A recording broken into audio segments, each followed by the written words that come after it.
Hey, what's happening? It's Nick with Lone Star Boot Reviews, and today we're going to be taking a look at the Ariat Rambler Recon. So before we get going, I want to mention that this video is sponsored by Hot Crispy Oil. This stuff is fantastic. Any of you who love spicy food will love this. It's a cooking oil infused with garlic, shallots, and chili peppers, and it's pretty spicy, but it is super tasty. If you follow them at Hot Crispy Oil on Facebook and Instagram, they post videos every day of different recipes. Personally, I like to put it on a toasted bagel and popcorn. It's just fantastic, but I've put it on tons of other things and mixed it in things that I've cooked, and it all has turned out great. I will put the link to their website in the description where you can order it. And like I said, at Hot Crispy Oil on Facebook and Instagram. So I recently had a work anniversary, and for a gift, they give you points, and then they have a website that you can go on and shop and spend those points in order to purchase items.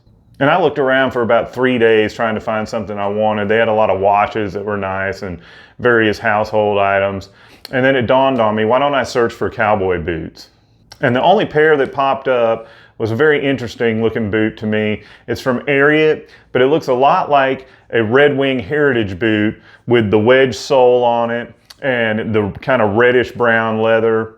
And I've never owned a boot like that, so I thought it'd be a great option and go ahead and shoot a review for you guys. So if you haven't seen any of my recent videos, the way this is gonna work is I'm gonna do an unboxing and a quick impressions for you guys. Then I'm gonna try them on, give you my initial thoughts. And then I'm headed to my buddy's ranch this weekend, and I'm gonna wear them around, probably do a little work, do a little play, and we're gonna see how they hold up and what the comfort is like. Then I'm gonna come back and I'm gonna grade these in 5 categories, which are interior, exterior, comfort, durability, and price. And then there's an extra bonus point for the intoxicating leather smell, giving you a grand total of a possible 26 points.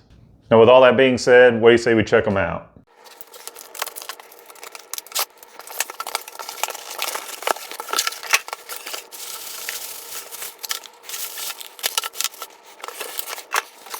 Okay, so the first thing I noticed is the leather is not quite as red as it looked on the website. It's more of a brown, still looks very nice. And then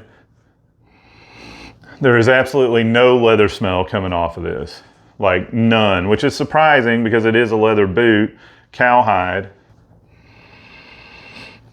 And there is a faint odor coming off of these, but it doesn't really smell like leather. It's definitely not the intoxicating leather smell. It's kind of an artificial smell. It's not off-putting, but it just doesn't smell like leather.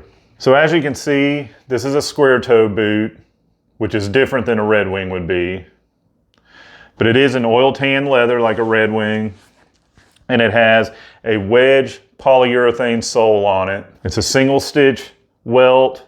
Now similar to all the other boots in the Rambler line, the seams are done on the outside. You got one in the front, one on each side, and one in the back. And that's a pretty unique feature and a pretty unique look. The heel counter is pretty stiff, feels like good quality. I'm not sure if it's leather or not, that's not listed on the website, but it is stiff and feels like it would hold up. The leather is softer than any other Ariat that I have tried. It is a very nice, pliable, supple leather. Toe box is reinforced and feels nice. Falling in line with all the other Ariats I've tried, the stitching is done very well. There's no flaws in it that I can see, and it's very tight. It just looks really nice.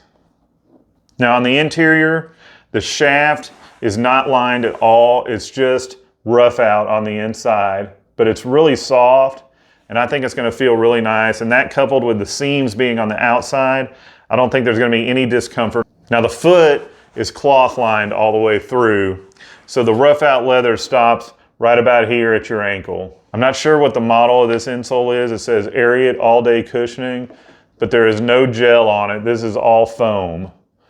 So that can be good or bad, whatever your preference is. Me, I don't really care either way. I don't really notice the gel in the Ariat insoles that have it. They all just kind of feel the same to me, but I'm interested to see what this one feels like.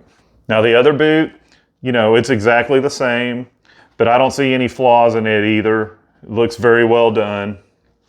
These are lightweight. They're a lot lighter than the other Ariats I've tried.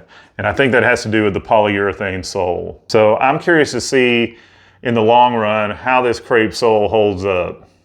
So now that we've run down the interior and the exterior, let's go ahead and try these on. All right, so there's a bird's eye shot for you. I like the look of the square toe. It's not too wide. It tapers quite a bit. All right, so going on, first impression is these are really comfortable. I wear an 11, and that's what I got. And true to form with other Ariats, they just fit me perfectly. There's just the right amount of heel slip. It's snug around the top of my foot. And I can already tell that it's gonna form to my foot exactly and be a very comfortable boot. The leather feels really good. It's very soft and really pliable, which is something new to me from an Ariat boot. Usually the leathers are really thick and stiff, and that's good and bad. A lot of people think they're uncomfortable out of the box and take a long time to break in. Not the case for me. They're usually comfortable right out of the box, but it is a very stiff leather and very thick. And because of that, they tend to last a really long time, especially coupled with their rubber outsoles that they use. They tend to just last forever. Even if you can't, resole them, they're gonna last you a long time. Now this boot being with the polyurethane or crepe sole, I'm interested to see how long it's gonna hold up. But so far, I'm really liking this. Very comfortable boot, very nice leather. Now, a few things I forgot to mention. They're coming in at $169.95, which is a pretty good price in my opinion for a work boot. Also, the one con that I can tell so far is that it's only a 10-inch shaft. For me, I like at a minimum a 12-inch, and I prefer a 13 or 14. And that's because I have very skinny ankles and calves. And my pants tend to fall down inside the top of my boot. Probably not a problem for most of y'all out there, but for guys like me with skinny calves, it is an issue. Also, I went to the website and checked, and it is a 4LR insole. It just looks different than the other 4LRs that I've seen. But watching videos from people like Jeremiah Craig, it's common knowledge now that they change the look of the 4LR all the time, as well as some of the other insoles that they offer. But yeah, they feel great. So let's head out to the ranch and see if we can find a little work to do and run around and play in them all weekend. And I'll come back and tell you my thoughts after that.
Okay everybody, so now I'm back. We did the extended test. How about we grade these things? Okay, so these in no way get the bonus point for the intoxicating leather smell. It really has no smell. There's a very faint kind of artificial smell, but you can barely even pick it up. So no bonus point. Now for interior, I'm giving it a 4. The shaft is nice. There's no lining, but it's a real soft rough out. However, it is cloth lined all the way through the foot, so that's why I'm going to give it a score of 4. On the exterior, I'm giving it a 3. It has a shorter shaft than I like. This is about a 10-inch shaft. I prefer a 12 or 13. That's just personal preference, but that's how I'm going to grade it. Also, while the exposed seams on the outside work well for the interior, I just don't like the look. It's just kind of strange, and it's definitely not something I look for in a boot. Now for comfort, I'm giving these a 5. These are super comfortable. It feels like you're wearing a tennis shoe actually, with a little bit of a heel on it. This polyurethane outsole is very cushiony, and that coupled with the 4LR insole just makes for all-day comfort, and it just feels outstanding. Now for durability, I'm going to give this a score of 4. This polyurethane outsole held up beautifully on rocks and dirt. It shows no wear whatsoever. It's just a little dirty. However, I have a feeling that if you're on asphalt very much, this is going to wear down very quickly because of how soft it is. And lastly, for price, I'm giving it a 5. It comes in between about $170 and $180 depending on where you pick it up, and I think that's an excellent value for a work boot of this quality. Now I'll leave a link down in the description on where you can find this boot, and while I didn't get the highest score that I've done, it is a very nice boot and I think you'll enjoy it. So that's all I have for today, guys. Don't forget to like, comment, and subscribe. Thank you to everybody who's watching, and thank you to all my subscribers. I'll see y'all on the next one. Take it easy.